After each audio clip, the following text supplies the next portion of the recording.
Have you ever pondered over the stark difference between the concrete and abstract thought in literature?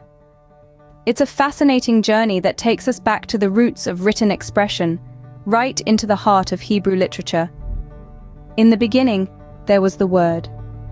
And in Hebrew literature, the word was tangible, sensory, concrete.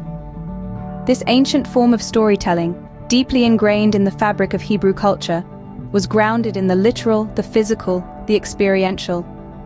Imagine a world where thoughts are expressed through the prism of our five senses: touch, sight, hearing, smell, and taste. This was the world of biblical Hebrew literature. Take, for instance, Psalm 1 verse 3, where the writer conveys his thoughts through concrete terms such as a tree, streams, fruit, and a leaf. But as time passed, the tides of culture and influence began to shift. The Greeks entered the scene, and with them, they brought a seismic shift in the way thought was conveyed in literature.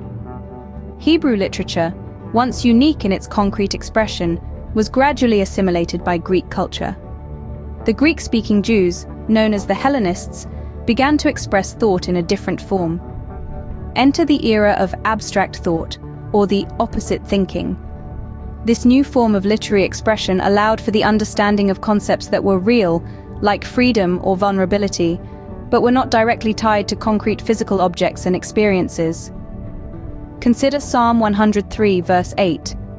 The Lord is compassionate and gracious, slow to anger, abounding in love. These expressions are abstract. They cannot be experienced by the senses. But why do they appear in Hebrew literature? The answer lies in the translation from Hebrew to Greek to English.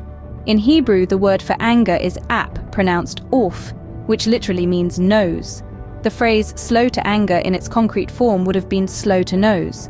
This is because when one is angry, the nostrils flare as the person breathes heavily through the nostrils. So there you have it, a journey through time and thought, from the concrete expressions of Hebrew literature to the abstract thought assimilated by the Greeks.